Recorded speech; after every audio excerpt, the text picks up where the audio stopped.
처음 보면 이게 발레가 맞나?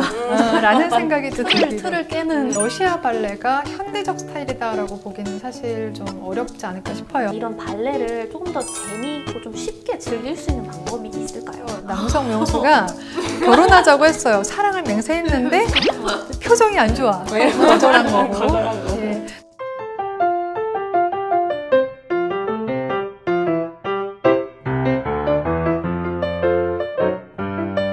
안녕하세요. 한러 상호 문화교류의 해 30주년을 맞이해서 러시아 문화에 대해서 재밌고 쉽게 알아가는 러시아를 만나다 시간입니다. 오늘도 에바씨 나와주셨습니다. 안녕하세요. 안녕하세요. 러시아에서 온 에바입니다. 아니 근데 제가 러시아인인데 네. 여기서 러시아 문화를 더 많이 배우는 것 같아서 정말 수업 듣는 느낌으로, 학생의 느낌으로 참여하고 있습니다.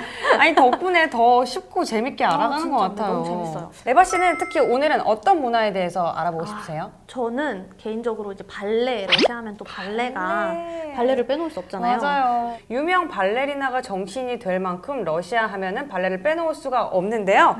그래서 오늘 이번 시간에는 러시아를 움직이는 발레의 힘이 무엇일지에 대해서 알아볼까 합니다. 오늘도 도와주실 분이 나오시죠? 맞습니다.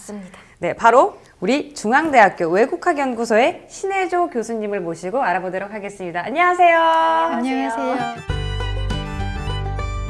미인이세요. 그러니까요. 진짜 완전 발레랑 굉장히 잘 어울리는. 무슨 그런 그러니까요. 말씀을 우아하고 이게 품위 있는 모습이 우리 러시아의 발레에 대해서 더 잘 설명해 줄 수 있을 거란 생각이 듭니다.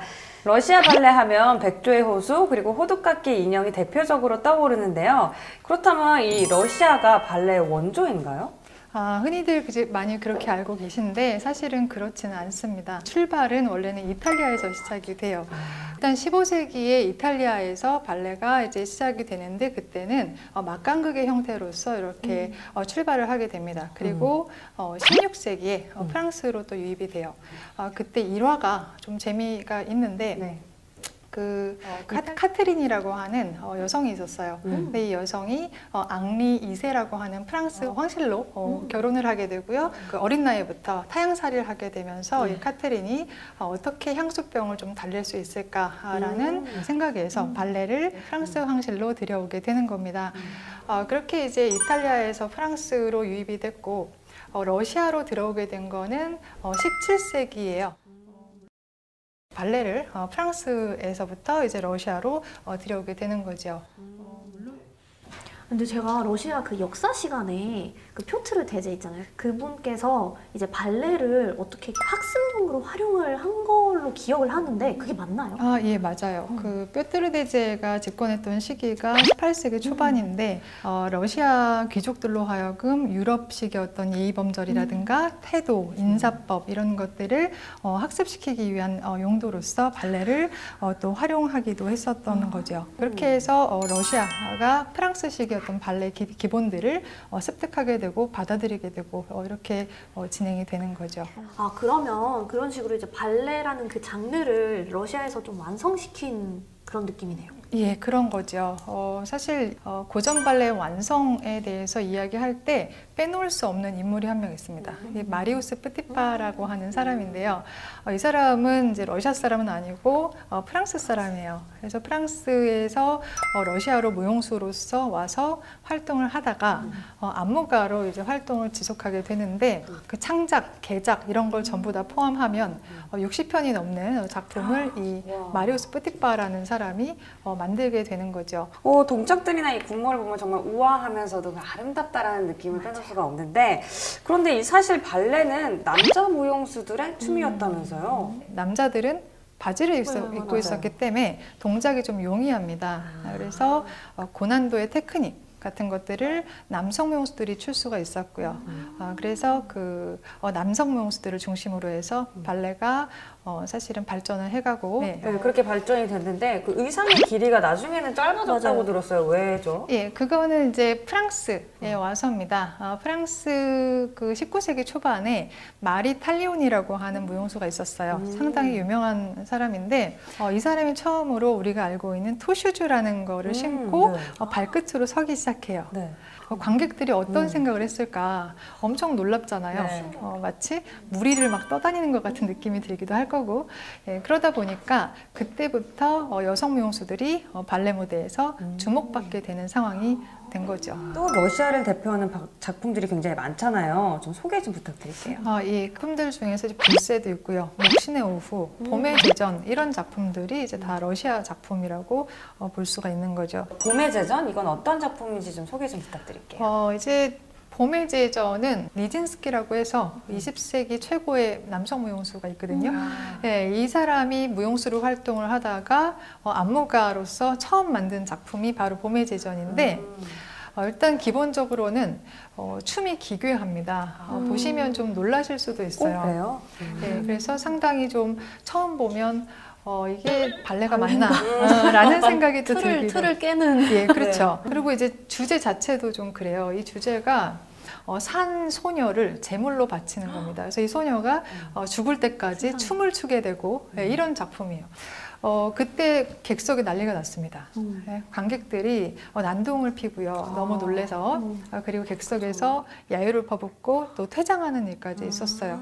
그러니까 사실은 유럽 사람들한테는 엄청난 충격을 준 작품이기도 했고요. 그러나 이제 오늘날에는 20세기 초반 러시아 발레를 대표하는 그런 작품으로 걸작으로 역사 속에서는 기록이 되어 있지요. 이거 신기하네요. 저도 이거는 처음 들어봐요. 몰랐던 부분이어서. 진짜 놀랄 것 같아요. 근데. 그리고 또 하나 스파르타쿠스가 있는데 저희가 아는 그 스파르타쿠스 그거 맞나요? 다들 옷 좀 이렇게 밀고 막. 스파르타쿠스는 뭐랄까 빈민 계층 그리고 노예 검투사 이렇게 등장을 해요. 그리고 이제 내용 자체도 이 노예들이 반란을 일으키고 또 혁명을 일으키고 하는 그런 과정들을 이제 담고 있어요. 아무래도 이게 시대적 배경이 들어가 있으니까 이 스파르타쿠스가 정말 대표적인 작품 중에 하나로 볼 수가 있을 것 같아요. 그렇다면 이 발레에서 러시아 스타일이라는 게 현대적인 스타일이 좀 강하다는 거예요? 그 시대적인 것을 영향을 받아서? 러시아 발레가 현대적 스타일이다라고 보기는 사실 좀 어렵지 않을까 싶어요. 왜냐하면 러시아 발레를 대표하는 단체 두 개가 사실은 볼쇼이랑 마린스키라고 본다면 이 두 발레단의 상연 목록을 쭉 보게 되면 80~90%는 아직까지도 클래식 발레예요. 고전 발레가 차지하고 있어요. 두 발레단의 차이에 대해서 좀 설명 좀 부탁드릴게요. 마린스키 같은 경우는 유럽적인 어떤 우아함, 세련성 뭐 이런 것들이 강조된 발레라고 좀 보이고요. 볼쇼이 발레단 같은 경우는 어떤 그 강렬함이라고 하죠. 아니면 고난도의 테크닉들을 많이 보여주고 하는 그런 발레가 볼쇼이 스타일이지 않나 이렇게 생각이 돼요. 근데 확실히 이게 러시아 발레가 유명한 그 이유가 제가 봤을 때는 기본기에 있는 것 같거든요. 뭐 모든 게 다 그렇겠지만 정말 기본기를 탄탄히 하기 위한 그런 과목들이 있어요. 피아노 수업을 정규 과목으로 배우고 있고요. 몸짓을 통해서 감정을 표현하는 것 그리고 상황을 표현하는 그런 연기 수업을 또 배우기도 해요. 아무래도 이 러시아 발레단이 세계적이잖아요. 그 위상을 자랑하기 때문에 들어가기가 정말 어려운 걸로 알고 있는데 여기에 들어간 한국인 무용수가 있다면서요? 예, 있습니다. 근데 사실 이렇게 러시아 발레단이 사실은 상당히 보수적이에요. 그래서 외국인을 받지도 않고 잘 게다가 동양인이 들어간다라는 거는 사실은 어마어마한 일이거든요. 근데 이제 사례들이 몇 번 있었어요. 볼쇼이 발레 아카데미에서 공부를 하고 졸업한 그 배주윤 씨가 그 졸업하자마자 볼쇼이 발레단에 입단을 했고요. 페테르부르크에 있는 바가노바 발레 아카데미를 나온 유지연 씨가 또 졸업 후에는 마린스키 극장에 입단하기도 했어요. 정말 자랑스럽고 대단하신 분 같아요. 이런 분들이 더 많이 생겨서 또 한국 발레와 러시아 발레를 더 세계적으로 알렸으면 좋겠다라는 생각이 듭니다. 그렇다면 이렇게 한국과 러시아 발레의 교류가 이제 생겨나고 있고 활발해지고 있는데 한국 발레에 러시아 발레가 끼친 영향도 굉장히 클 것 같아요. 어떤 게 있을까요? 그 러시아에 있는 발레 거장들이 우리나라에 찾아와서 활동을 또 많이 하기도 했어요. 가령 이제 유리 그리가로비치 선생님 볼쇼이 발레단에서 33년 동안 이제 예술 감독을 지내신 분인데 이분이 국립발레단이랑 협업을 했고요. 유니버설 발레단은 알렉 비노그라도프라고 해서 마린스키 예술 감독을 지내셨던 분인데 이분이랑 또 협업을 하기도 했어요. 네네. 이런 식으로 거장들이 와서 우리나라에서 또 활동을 하면서 또 우리나라 발레계가 많이 발전을 하지 않았나 싶어요. 근데 사실 이게 발레가 처음 보는 사람들한테는 그냥 발레는 뭔가 딱 관심 있는 사람만 보는 거 아니야? 이렇게 생각하시는 분들도 이제 계실 것 같은데 네네. 그러면 이런 발레를 조금 더 재미있고 좀 쉽게 즐길 수 있는 방법이 있을까요? 예를 들어 그 클래식 발레 같은 경우는 네네. 스토리들이 보통 이제 남녀 간의 애정 문제를 다루고 있어요. 그래서 결혼을 하고 배신을 하고 뭐 이런 맞아요. 사건들이 일어나게 되는데, 그래서 끊임없이 나오고 있는 것이 청혼하는 장면, 이런 것들, 사랑을 고백하는 장면, 네, 이런 장면들이 나와요. 근데 이제 결혼하다를 이제 발레 언어로는 어떻게 표현하는가 하면 그 우리가 결혼 반지를 왼손에다 끼잖아요. 왼손 네 번째 손가락을 오른손으로 가리키면 이게 결혼하다라는 뜻이 됩니다. 이렇게요? 그렇죠. 네. 남자친구한테 써먹을 수 있는 예, 그렇죠. 때가 됐다. 그리고 너에게 내 사랑을 맹세해 뭐 이런 네네. 고백도 할 수가 있잖아요. 그 표현은 이제 너에게는 당연히 그냥 이렇게 너를 가리키면 되고요. 네. 그다음에 사랑은 심장을 만지면 돼요. 그래서 너에게 내 사랑을 하늘을 손가락을 가리키면 돼요. 네. 그래서 너에게 내 사랑을 맹세해가 되는 거죠. 진짜?